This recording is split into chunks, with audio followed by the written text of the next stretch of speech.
What's up, everybody? Welcome to this week's show, where it's our privilege to show up with you and to bring you stories and insights and get you thinking a little bit, get your day moving, get your feet going, get your mind working, and see what's possible for us to create in our world today. So I'm excited this week to talk with our guest, Paul Boerger, author of The Alchemist Way. He's not only a visionary writer, but also a seasoned technology leader, innovator with a remarkable background in engineering and multiple patents to his name.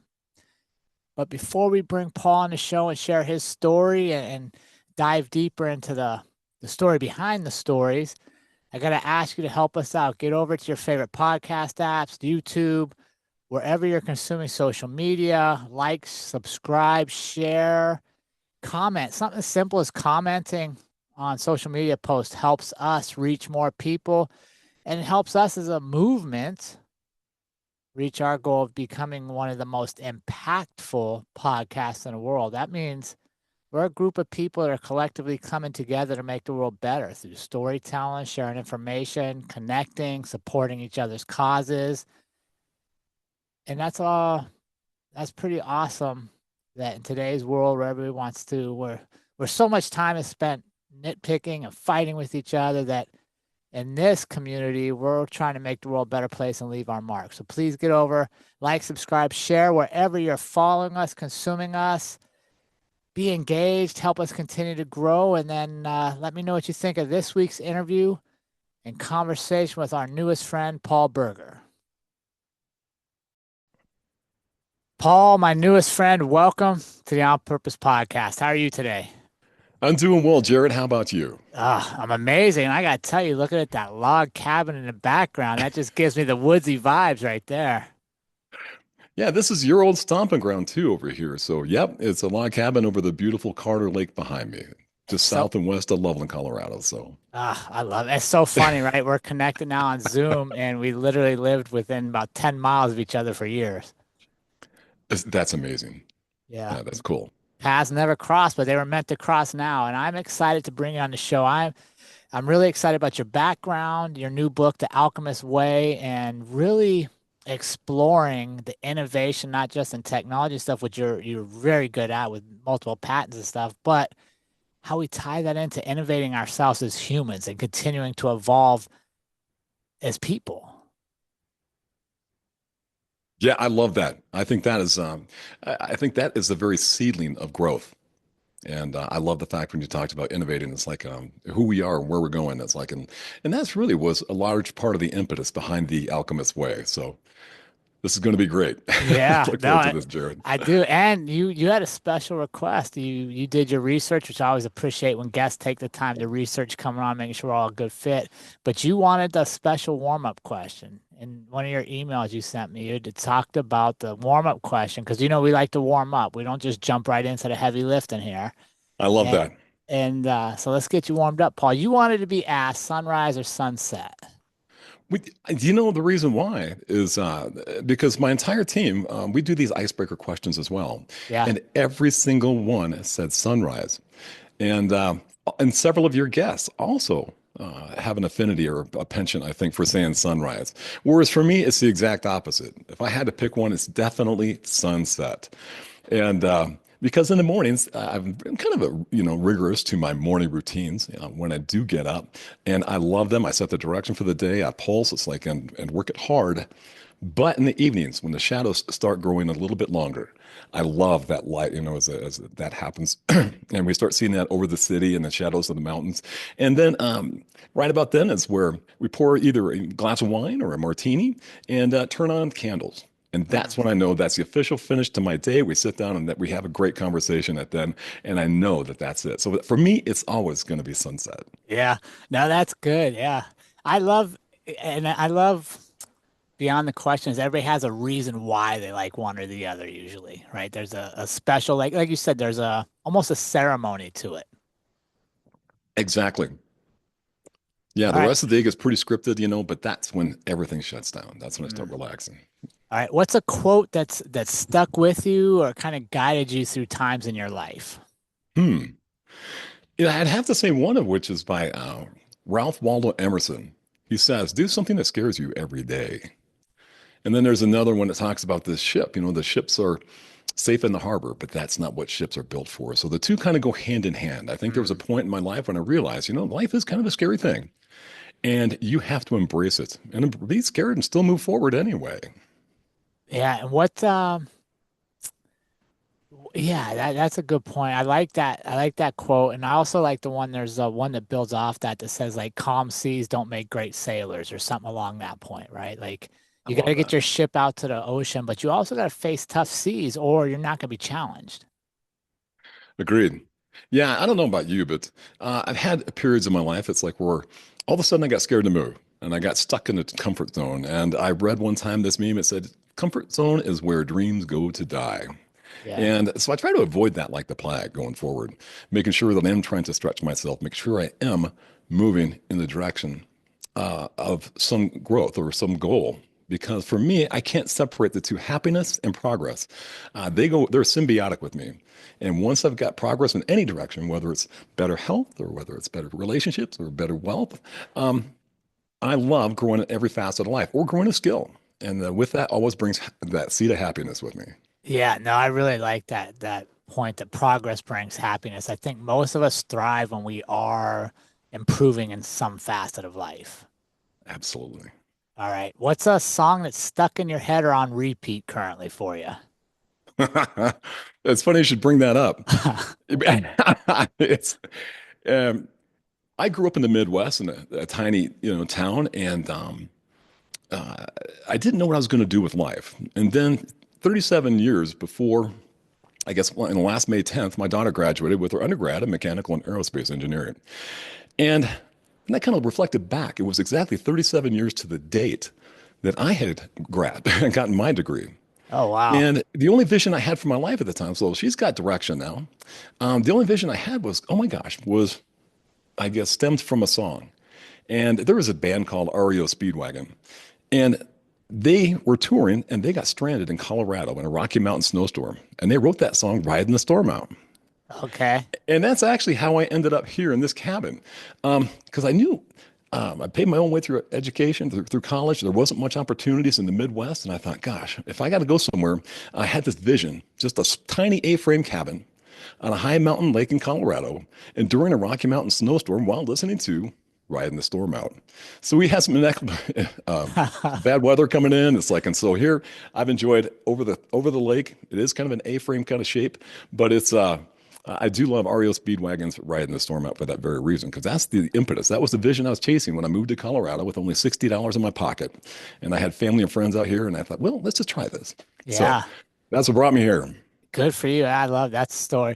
And that's what I love about music. A lot of times music can you hear a song and it takes you right back to a certain place in your life, something that was going on that song reminds you of. Exactly. Yeah, there's always a lot of emotion. I'd have to say that music was probably one of my first passions. Really? Did you pursue it at all? Yeah, yeah, when I was younger, for sure. In my last 2 years of college, I played in this country rock and 50s band. This band had been around about 15 years or so. And I auditioned, and I never played in this type of band before, but I auditioned for the lead guitar for it, and we played all around every tiny town around northwestern Minnesota and northeastern North Dakota for my last 2 years. And for me, that was a lot of fun. Oh, very cool. What was your go-to song? What was your song to close out the show? Oh my gosh, believe it or not, it was just one of those, a couple of dance tunes, I'd have to say. Um, uh, it was probably Bachman Turner Overdrives. We did one or two songs. It's like Yeah. we're taking care of business. We played about 200 songs. It was, I guess, our total repertoire. Yeah, very cool. That's so fun to hear stuff like that, stuff you wouldn't know. All right, what's a favorite book or a book you go back to when you just need a little bit of redirection in your day? When I was 27 years old, I received this gift, and it was a book that I never really thought that I'd read, but it was a book by Dr. Viktor Frankl, and it's called Man's Search for Meaning. Yeah. And this book is kind of divided into two parts, right? And it's like the first part, he's a survivor of Holocaust in both Auschwitz and Dachau. And it is just, I mean, it'll bring a tear to your eye. But he survived this, seen his whole family just basically get wiped out. And the second half of the book, he was a clinical psychologist, is about logotherapy, which is kind of reduced to man's search for meaning. And that was a book that impacted me because every time I get a situation that really doesn't translate or it's just not sitting well, um, I go back to that and I try to find the meaning in that situation. And that book is kind of a go-to as a gentle reminder that we do have to find meaning in our lives, in our pursuits as well. Yeah, no, that's a great book. It's funny. I was reading something this morning. His book was quoted a few times in some research I was doing. So yeah, I think that book helps frame a lot of things, right? Because like you said, he was a Holocaust survivor and really had to be challenged to find meaning in what he was going through his days. hmm Yeah, well, he talked about the first half of the book, some perfectly healthy young men, young women, their first days at one of these concentration camps, they just lost hope. And they pulled the covers over their face and they passed in the night. Yeah. Perfectly healthy, but they just lost hope. Yeah. And then the second half of the book, it was like when they started talking about he used this theory to help folks. Through it's like trying to find meaning from some of those were absolutely tragic as well. So I Yeah. think that yeah, that really did shape me. And also, if I lose perspective, I'll pick up that book. It's down in my library. It's it's all tattered and torn, but I've gone through that one quite a few times ever since. No, that's great. All right, Paul, you get to have dinner with one person. They could still be with us or may have passed on. Who would you have dinner with and what would you want to ask them? Oh my gosh. Um,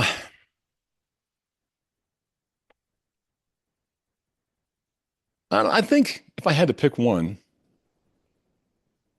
I would have to say Nikola Tesla.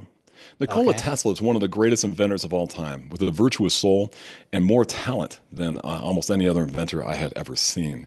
And I've read several books and about his endeavors, and I would like to ask him about his modeling and frequencies and numbers that he had specifically for the universe, as well as for his vision in terms of it was all AC. So he was the inventor of the AC power, Yeah.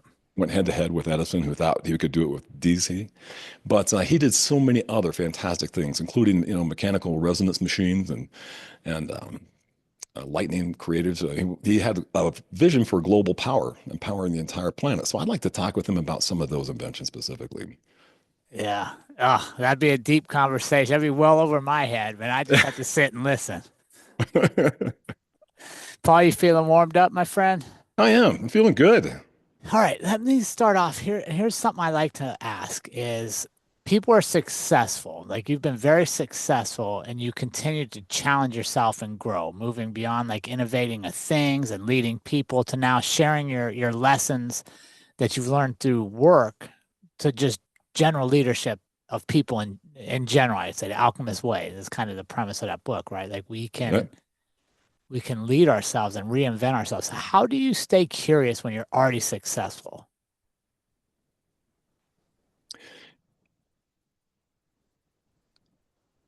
that is a great question. I'd have to say it's because I'm always looking towards something new. I'm reading new materials. I'm always trying to find something, what's the new technology trend?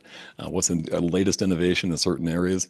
And then I always think in terms of combination of elements and then how we can strive to get there. And that's the thing about new product development.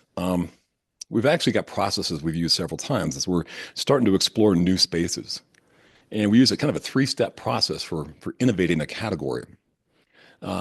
We we typically pull together big teams and then we break us into groups of four, maybe five. And then we give little half sheets. We call it conceptualization. And we write down ideas. Okay, this is a great idea for this and this and this and this. Maybe we're looking at the next Internet of Things or the very next technology implementation, communications.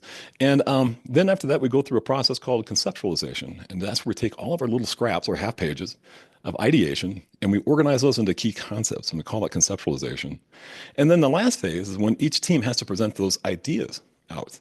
And that's called, I just call it proselytization, where you try to sell the idea, the concept that you put together. And then you can get a lot of synergy coming back and forth, and people will bring any more ideas in.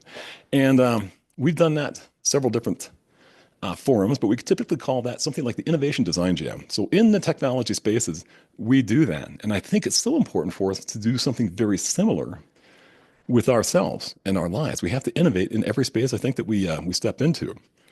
And I Yeah. try to do that weekly and for sure annually. So monthly, annually. But Do you have a process, Paul, that you sit down and kind of write some of that stuff out, or like how does that work for you? well, for me, I've got just a handful of processes. So I just quickly look at my finances, and then I take a look at this wheel. It's got seven different facets about this wheel, and making sure that your spirituality is there, your intellectual there, your health and fitness, your relationships, and I kind of look at the wheel and I give myself a grade. And sometimes I need to make adjustments. Yeah. And then weekly, I do try to take a look at my habits and I reflect. It's like, are these habits moving me closer to the goals that I set? So I do have processes, quite honestly.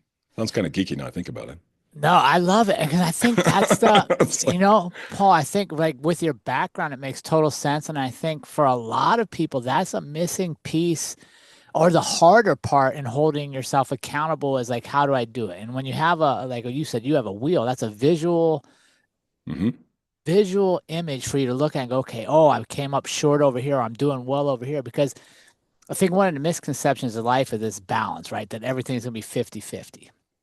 Right. Sometimes you have a big project going or something takes a lot of your time. So now maybe your family only gets 20 and work gets 80.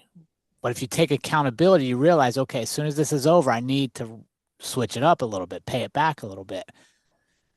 I think at times when it's only conceptual, it's hard for people to measure where they're at and to if you would take inventory of it and adjust it as they need to going forward. Absolutely. And I love that notion, by the way, because I used to think that work-life balance was, okay, I do this much time here, here, and here, and I got to do these equal parts. Everything's got to play nicely together. And realizing there's just a few things I do have to do every day, but the rest of which sometimes if you've got a family member in crisis, Mm. that's going to take a lot more than that little allocated piece of time. And we need to be able to have the flexibility in order to give that. Sometimes the work will make demands on us. Sometimes we get a bad medical report and it's like, whoops, better get that back on track really fast. And so I love that notion of being able to have that flexibility, keep moving forward on all fronts. But sometimes life does demand a little bit more attention in one area than another. Yeah, and if we're not cognizant of it, if we're not conscious of the evaluation process of it, sometimes it can just become the routine and we don't realize that we've been tilted so far one way until maybe damage is done, relationships have suffered, or we're just so far down that we've lost track of that time. Yeah, no, I do agree. And I think it's important that you come back to that, right? Like I think it's important that as we innovate with ourselves, which I love that term, right? Recreating yourself, innovating yourself, because every day you wake up, you have a chance to be a new you. You have a chance to do something new. Yeah. Yeah. And that's the ultimate freedom. And that's addicting, by the way. You think so? Oh yeah, yeah. That's something. Once you get those creative thought processes and you start mixing up the days, and you're moving, like I'm a big fan of setting a goal, using three C's of articulating a goal, and then making it as concise and as tight as possible into a virtual mantra. Then infuse that with emotion, and that just fills me up a little bit. And Yeah. I love that. That excites me every time I start moving in a new pursuit or a new direction. Right. Well, so here's a question for you, Paul. How do you always challenge yourself and always want something more, right? To achieve more, to move in a new direction. Balance that with being grateful for where we've been. Because I think sometimes people get confused between the two of, okay, I can't want more. I just got to be grateful for what I have. Yeah. Well, I think gratitude is a huge part of happiness. I think that's one thing I try to do is center my day first thing in the morning. I'll get up, I'll pour a glass of water, put lemon juice and cayenne pepper in it. I drink that down and then straight to the coffee pot. And then I try to get myself centered for the very first minutes of every day and identify top three things I want to get done and that I want to layer on top of my habits and for that day. And I try to do my very best to make sure that I've got something to be grateful for. And it shifts my mindset, especially if you're going to be leading a team. You really can't afford to have too many off days. I mean, everybody's entitled to have one, but that's something as a leader we really don't want to bring because the people are counting on us. Yeah. Well, I think that's super important as a leader. And something I stress too is one of the biggest tenets you have to have in leadership is consistency, Hmm. right? Like, And is it, go ahead. I was just going to say, you got it. And that's one thing that I do encourage you to look at because our habits, our daily habits especially, and that's why it's so important to start that morning routine. And because a routine is nothing more than habit one plus habit two plus Yeah. habit three plus habit four, right? That Yeah. creates our daily routines. And I encourage everybody to take a look at your routine, what you're doing every Sunday, and say, gosh, is this moving me closer to where I want to go? Mm.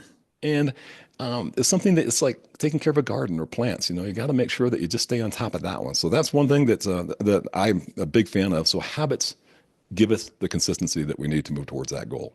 Yeah, I love that. That's such a good point is reflecting back on did we move ourselves towards our goal? Did we maybe lose track this week? Did we have something come up that pulled us off course a little bit that we got to reconnect and recalibrate? And the other thing I go to is you got to remember when you're leading people, they deserve the best you every day, whatever best you that can be. And when they come to talk to you, there should be a consistency in how you're going to respond, which Absolutely. which starts with you being consistent with yourself before you even get to them. Yep.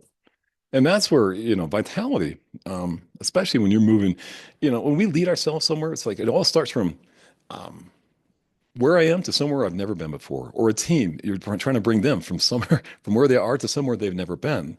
And that is really the essence of leadership. If you don't have a need for change, you really don't need a leader in that whole process. But that consistency, that energy, that vitality will also make us prioritize our health and above almost everything else. Because if that's gone, it all starts with physiology. So you got to watch your diet, activity, and nutrition and rest, and keep that front and center. Make sure those habits are supporting that as well. So I was going to ask you, that was a question I had later on because you emphasize vitality and energy as key components of leadership, right? That's something you believe in.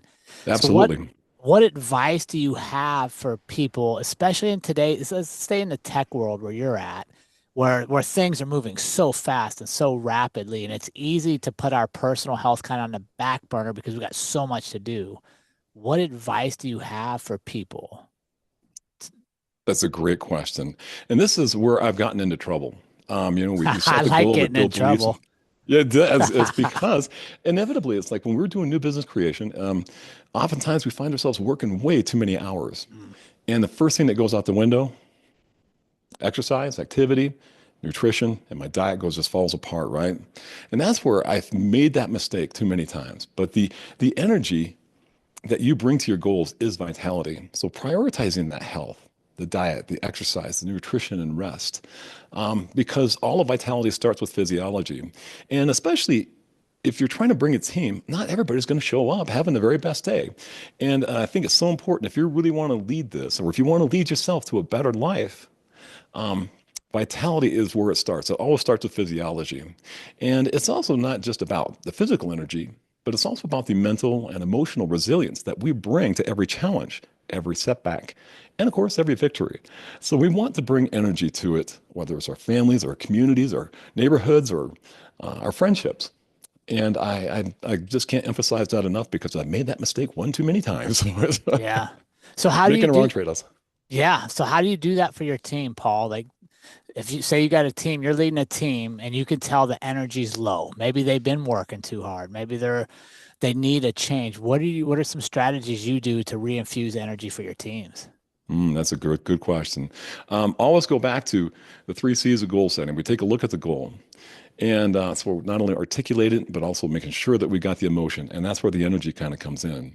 And then also, the first thing is, if you've ever set a goal, right? The first thing that happens is the seeds of self-doubt For always sure. kind of pop up shortly thereafter. And we've got between 12,000 and 60,000 thoughts per day. Over 80% of those are negative, and over 95% of those are repetitive. So we have to rewrite that narrative. And that's one of the things if you're trying to motivate someone, is you can't just create a goal, but you also have to make sure that you've got the proper narratives in place because beliefs beat doubt every time and they enable our vision for success. So oftentimes I got pretty creative with slide decks in the past. Make sure that they see the vision as to where we're going to go because not everybody's going to believe it at first. And it's like, oh yeah, okay, now I can see where I'm going to put my fingerprints on this. And I think the Bible said it best too. It's like, now faith is the substance of things hoped for, the evidence of things not seen. Yeah. And the faith and the belief will give you that preview to your goal or the life maybe perhaps that you want. Yeah. So we Go ahead. revisit those two things, and it's like let's revisit the vision and take a look at it, and then try to figure out where we're going to contribute to it. So Let that's me usually what I try to do. let me follow up on that for a second with you, Paul. I love what you said there. You go back to a slide deck and you show them Mhm. the end creation of what they're working on. Yes. In fact, we go into planning sessions. I'll say at a very high level, this is what we're going to do. We're going to stand up this component inside of the cloud. We're going to full stack. This is going to be interacting with all these various ecosystems. And eventually we are going to connect the user to the device, to the infrastructure, to the services in the back end to create a very compelling solution. And sometimes we all need to see that. And it's like, oh yeah, that's what we're doing. It's Yeah. easy to forget. Yeah, I think that's such a great tenet in leadership is make sure the people you're leading know what the end product's supposed to look like or Yes. what it's going to be so they understand everything they do, every little thing that maybe I'm bogged down today and I'm like, I'm just not feeling it. But if I remember how important the little thing I'm doing is to the big thing at the end, I'm invested. Yep. Right. Too many times I think leaders want to tell people what to do, but the people doing the work don't know what the desired outcome's supposed to be. Yep. And I think that's exactly right, because they want two things in my mind. It's like they want to see where they're going, and they want to see their fingerprints on it. So you show them this very high level image, and they can kind of see where they're going to fit inside of that. And the second thing they're going to be looking for is, do I have a guide? Do I trust this guide to get us there? And that's, in my mind, is just the secret sauce of leadership. Yeah, that Is being able trust. to give those two things. There is a component of trust, and that's all built on the bedrock of character. So how do you so let's stay on that. What are the bedrocks of character? What are some things that you found successful in building trust amongst your teams? So to where I'm like, okay, whatever Paul says, like I understand the importance of what we're doing, let's go. Yep, it's a constant test every day. They're seeing if you are. I love the way that the book, The Four Agreements, said it. It's like, be impeccable with your word. And that is really the foundation, I think, of character. It's like the character to me means, well, the ability for us to keep a promise to ourselves. That's what character is. And in my 37 years of leading and managing teams, I've learned that character isn't just something that you're born with per se. It's something that you forge, like steel in a furnace. It's Yeah. shaped by the heat of challenges, the hammering of tough decisions, and of course, the tempering of lessons learned through experience. So I come back to you've got to be impeccable with your word. Keep promises to yourself and keep promises to others. And that is how the basis, the foundation of the team, because our top values are trust and respect for the individual. And what I found is then, of course, open, honest communications. And the very top of this pyramid is what I've kind of drawn in the book is achieving common objectives through teamwork. And what I found is if we don't have trust and respect for the individual, I cannot build a team. That's something Mm. it's a non-negotiable for me. So that's why character is so important. And also with your family. If you don't have trust and respect for, the individuals, you're not going to be able to bring your family to the very top level and be the best. Yeah. So what do say let's talk through a hypothetical here, Paul. Let's say we're dealing with a team that has mistrust in the past, just can't trust each other right now, but we still need them to come together as a collective and work for the future. What are some suggestions you'd have on for our leaders out there on how to rebuild trust with their teams? Oh, that's a great question because in the past, I've inherited teams, some of which have got a high level of dysfunction. And that's very difficult. At first, when I was young, I had a really hard time that. Um, but what I do is I meet with every individual of the team and I try to learn as much as I possibly can. Like, can you describe as like a leadership style that works for you? Can you ever describe it's like one that didn't work so well for you? So I try to learn do you have any ground rules? What was your best day at work? How long have you been? What are your top strengths? And I learn as much as I can about this individual, but then I share my, uh, what I call values.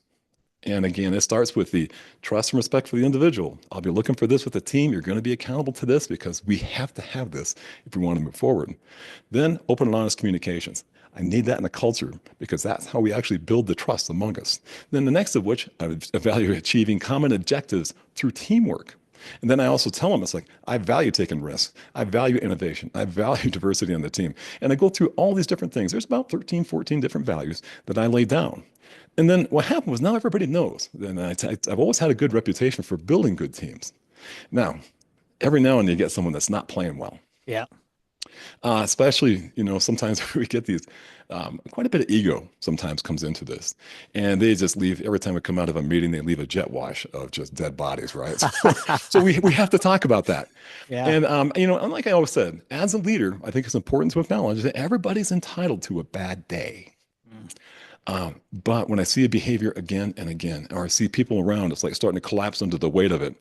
That's where I have to have that crucial conversation where I'll say, in the spirit of trust and respect for the individual, in the spirit of open, honest communications, and in the spirit of achieving common objectives through teamwork or building a great team, I want to share just a couple of things I got. And I draw maps usually, and I'll say behaviors versus results. The results were either missing expectation or the behaviors are. And I'll sit there, put on the map, and they can see exactly where they are. And then say, in order for us to move to where we got to get to, I'm going to need you. So go ahead and bring us from this lower left quadrant to the upper right quadrant. And I try to give them maps as to how they're going to get there by shaping their behaviors or shaping their results, making sure they got the domain knowledge that they need in order to get there. And how's that been received usually when you have those conversations with those folks? It would shock you surprisingly well. People want to be guided into their, becoming the best version of themselves. And I felt so bad. It was like there was one individual I just couldn't show up on time. He couldn't, missed almost every commitment that he'd had. And when we had a layoff, it's like, and I showed him exactly where it was. And I just had to remind him, and we had to lose a few freedoms and things like that.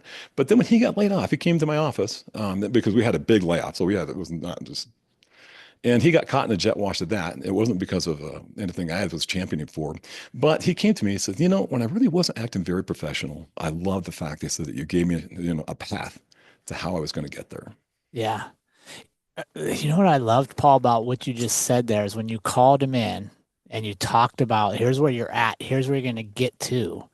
Mm-hmm. One of the things you said is, we need you.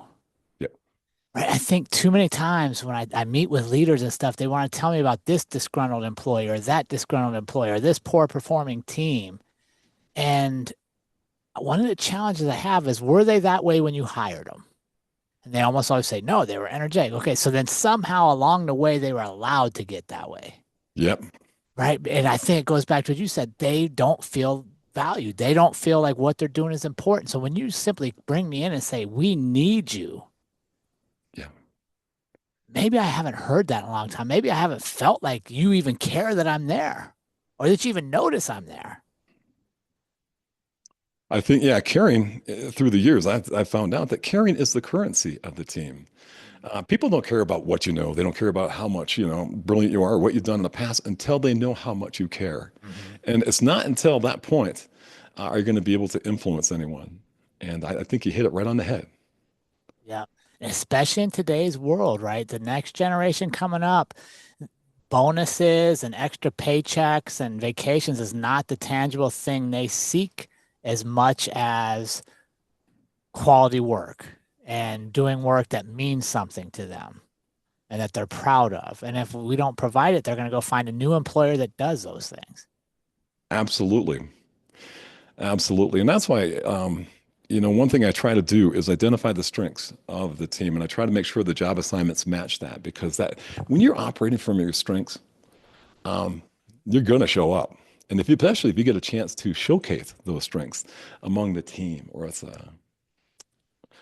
elsewhere, even externally, it's so important. Even with your kids, it's like you just got to tell them, what a good job this is, especially. And what I found was, I don't know about you, but I worked on teams in the past where I had these managers that would nitpick everything. Yeah. And they would always want you to focus on your weaknesses. Now, when I read John C. Maxwell's book, it's like, no. And then, of course, these most recent books, it's like with this, know your strengths. And I work for this company that values that. And I was like, this is exactly how you do new business creation. And it's like you lead from your strengths, and also you coach people to their strengths. Instead of like focusing on the weaknesses, oh, you got to work on this and this and this. No, we don't have to. Let's get to the strengths as fast as we can. And that's the distinction between a great team and a mediocre team. Yeah. How so? Like, make sure I understand. You're saying like a mediocre team, a lot of people are working on their weaknesses and not Yeah. leaning into their Oh, and they're strengths. feeling bad. Every time you do that, Uh, you don't feel good about yourself. It's like, oh shoot, I'm about a two when it comes to reporting. But I'm a nine when it comes to sitting there, doing pencil whipping and ripping out equations yeah. and telling folks how to do it. And if I tell them, it's like, oh, do you need to do better reporting? No, we try to complement this and move things around. But it's so important you operate from your strengths. And that's why we use a tool called Strengths Finder. Yeah. And it's a great tool. If you haven't used it, it's fun just to see where you map on this. So that was something that was really important to me when I took this job with this other company just a few years back. So, Yeah. I think it's also a great thing, Paul, that in life, a lot of times we want to look at our failures or our shortcomings and go, oh, okay, what went wrong? But we forget to look at the things we've done exceptional. Go, okay, how did that go so well? And what was I doing at that point? Let me redo these habits, right? Because success or coming up short, there's going to be habits and clues to both directions of why one turned out and one went the other way. And sometimes yep. we forget to give ourselves a pat on the back for all the good shit we've done. Amen.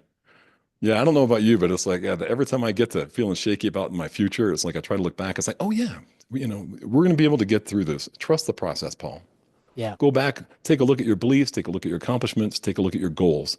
And that's where I start every time. It's like, oh, and it re-energizes me. Yeah. No, I love that. And there's so much. If we look back at our life, those challenges we've had, the obstacles we've faced have that is the forging, like you mentioned earlier. That is the challenge that creates us, right? Like steel isn't created in a comfort zone. It's through heat and a process, just like we are. Yep, And at times we forget to look at that. agreed. Yeah, I think, life can be pretty daunting. And it's easy just to go ahead and like shutting the doors and it's like, just getting operating in a safe and comfort zone as opposed to stepping into the life of adventure, Mm. recognizing your strengths, recognizing where you want to go. And I think just stepping into that is such a big deal, getting that ship out of that harbor. Yeah.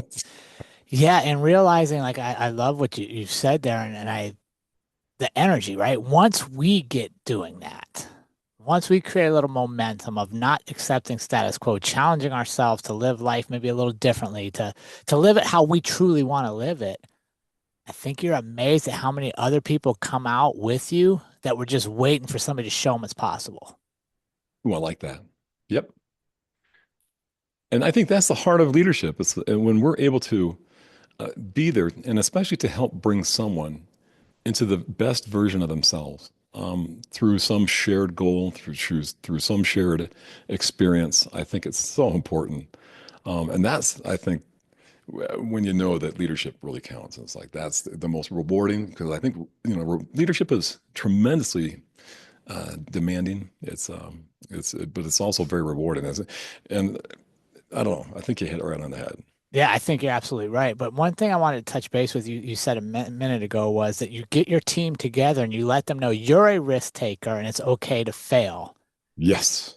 right? Because that is such a counterintuitive thing nowadays. We're so risk adverse and everybody's so adverse to any liability or coming up short. How do we bridge that gap in today's world and encourage people to take risk and that coming up short is just learning, not failing? Yep.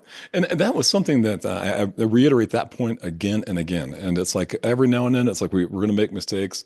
Um, like Jeff Bezos, he hopes to just get 70% right.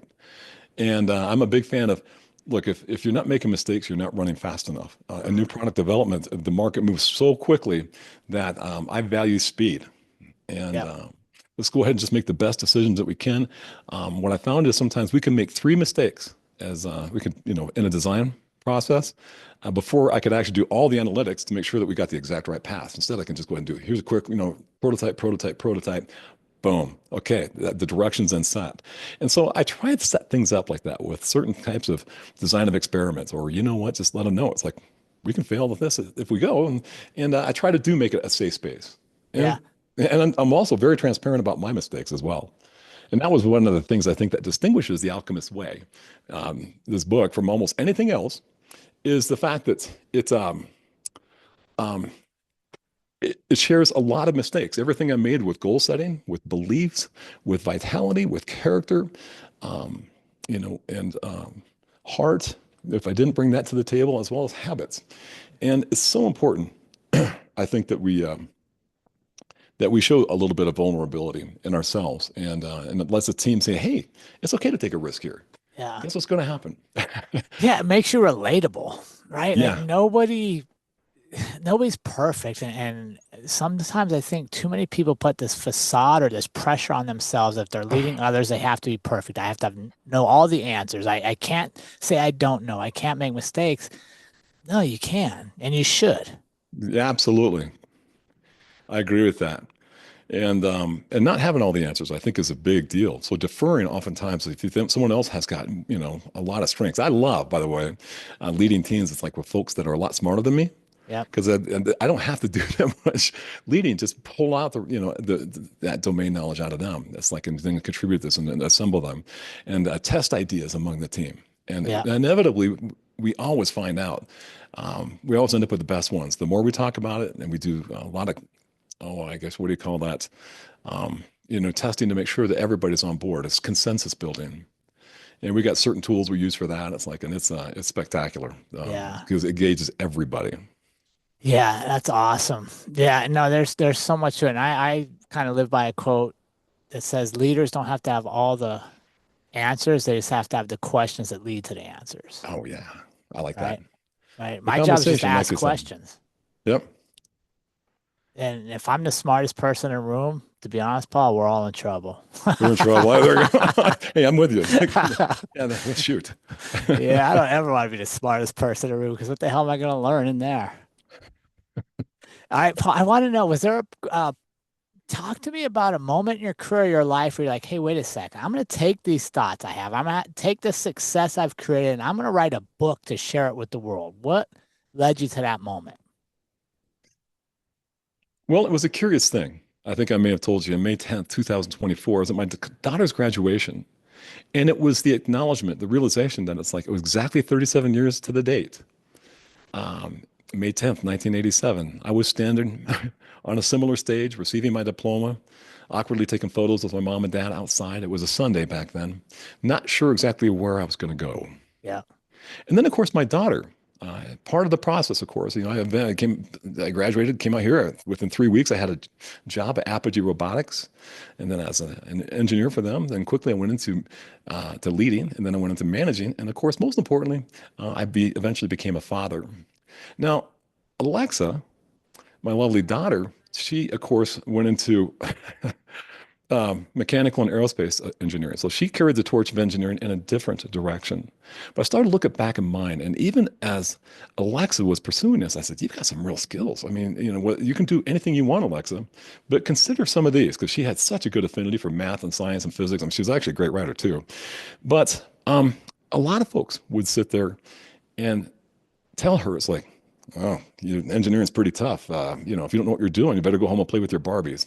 Or they'd say, "You know what, you should be a vet, or you should do," and they did anything to dissuade her. And that triggered this overly protective single dad. And what happened, what I realized, especially, women are going into these male dominated environments. They're going to hear comments like that, and that's going to plant the seeds of doubt.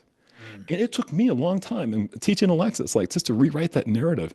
And now her technical skills are way beyond this, like that, I think mine were. And but this was really my impetus for this. Okay, Paul, it's like you've learned enough through these 37 years, coming out of absolute, no money, Midwest, and absolute obscurity into this level of attainment.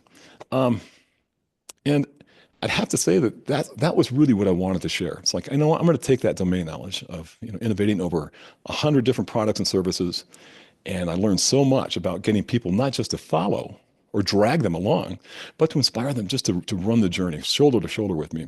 And that is so important. So that what I want to do is take that knowledge and give it to tomorrow's leaders. So early mid-career, actually, this will help almost anyone at any stage in their leadership journey, but especially for the young and aspiring people that want to step into STEM, but they're a little bit scared to. This book looks great. It'll take you right out of it. It's not your traditional leadership book. This one will bring out the best in you and also the best in others around you. What was her response when you told her your idea? About the book, Yeah. I don't think she thought I was going to finish it. Really? I said, Alexa, I go, I got to do this. And I said, are you okay if I use some of your stories as well in Yeah. this journey? Because I've got, I've been breaking down the complexities of all these different projects, but I said, I think I got this leadership thing down in a different model that's more digestible. Yeah. And she was like, Dad, I'm on board. So she was shocked when she saw that actually released last February. And Okay. yeah, she's really pleased though. So it was quite a journey. Yeah. And how's her career? How's things going for her now? Great. Yeah, Alexa loves international travel. And her master's program is just perfect. She's working with so many different students. She oversees the senior design project for engineers. And so they've got about 127 students in 26 different teams. And she meets with them. She did at least 30 minutes a week, helping them direct their senior design projects. And that just helped grow her skills and collaborative nature of that because that's what she does for the university there. And she went to Spain to present a paper among the academics. And then she also, the reason she got her scholarship was because she had a very successful senior design project going to Africa to help them solve some very specific water problems. Mm. And so she's doing a lot more travel than we were ever expecting, and she loves it. By the way, international travel is her gig. I think she went to, I want to say 17 countries last year. So Congratulations. That's a yeah, proud dad moment, right? yeah, I'm annoyingly proud, but it's Yeah. like that's, So, that's what I want. I just want to see her. It's like be able to solve her own problems. She's setting her own direction for life, and I just get to sit back and be a cheerleader. So for me, yeah. it's I feel really blessed. No, I love it. All right, Paul, your book, The Alchemist Way, explores six core tenets of leadership. Yep. Which one? You can only give one to our community of listeners today. Which one do you think would be the most challenging for them to embrace and why? Well, I'd have to say it would be our habits. So I mean, it's important that you set the goal with the three C's, build the beliefs, have the character in order to do this, bring the energy, the vitality, but the habits give us the consistency we need to move in the direction of our goals because consistency conquers all. It conquers intensity. It's like if you were to go to the gym one time and just nail it with maximum intensity, a few days later, you're not going to see any results. But when you have the habit of going to the gym day after day, month after month, year after year, you're going to see the results are extraordinary. And because I'd have to say the habits, they not only beat intensity, they beat fatigue, perfection, depression, distractions, and also it enables the compound effect. And when you are on your journey to success, that's what you're going to want. You're going to start seeing it's like, okay, like much like the gym. And same thing with the team. You can get up there and have one great speech, but or a family. But when you connect with them at a very serious level, you'll start seeing you're building trust and respect. And it's like, and you're seeing open and honest communications and achieving common objectives through teamwork. And the habits give us the consistency that we need in order to move ourselves in a direction where we want to go. I love it. I love it. Paul, it's been awesome having you on the show. And before we wrap up, I just want to ask one more question. If you could go back and talk to the Paul that moved to Colorado with $60 to his name, just believing he could make it, full, doubts and insecurities and all the stuff that comes with us in life, what would today's Paul tell young Paul? That was actually the impetus for the book because I wanted to go back and hand that to me. That would have accelerated everything, the insights that I needed, the trust that I needed. I mean, I would have gone through a lot of obliterated self-doubt. And so that was something that I would probably go back and I'd have to say, Paul, these are the six core tenets that's going to take you from where you want to go to where you are to where you want to go. So I'd have to say that would be it. Would just Yeah. hand myself the book and just say, go. Because I was hungry. I had no mentors. I had no knowledge. I didn't know what I was going to do. I didn't even know an engineer, except for the goofballs that I graduated with. So for me, I was like totally unknown and totally unsure of that next step. Yeah. No, I think that's good. I love digestible, like six tenets. That's plenty that people can, it's encompassing, it's wholesome, but it's not this insurmountable number that there's no way they can reach the end of, right? And I think Hmm. sometimes we overcomplicate so many things in life. And life, like you said, is pretty simple. It comes down to our habits. What are we doing to move the needle for our lives? Agreed. And it starts there, Hmm. uh, you know? And like you, I like your reflection on Sundays to look back at your week to see where you've been. And an accountability piece is huge. Yeah. Yeah, and if you're measuring something, whether it's your weight or whether it's your strength or whether it's your, your hikes or your runs or whatever, it's a good time to go ahead and take that measurement and then reflect back. It's like, say, am I moving closer to where I want to go or am I moving further away? And that's, like I said, that can be health, wealth, or could be relationships. So, Absolutely. Paul, thank you so much for joining us this week. Where can our audience connect with you to either pick up the book, just follow you along in your journey, and be there for very you? good. Yeah. So, The Alchemist Way. Unveiling the secret formula for success in life and business is available at Amazon.com in both Kindle as well as paperback. You can also go to paulboerger.com and you'll have links then and to learn a little bit more about the journey as well as it'll give you links to the book itself. The book itself is also available at thealchemistwaybook.com. And you can sign up for communities there if you want. And anyway, that's how we connect. So either way. Awesome. Thanks so much for joining us today, Paul. It was an absolute pleasure. Nice chatting with you. Take care, Jerrod.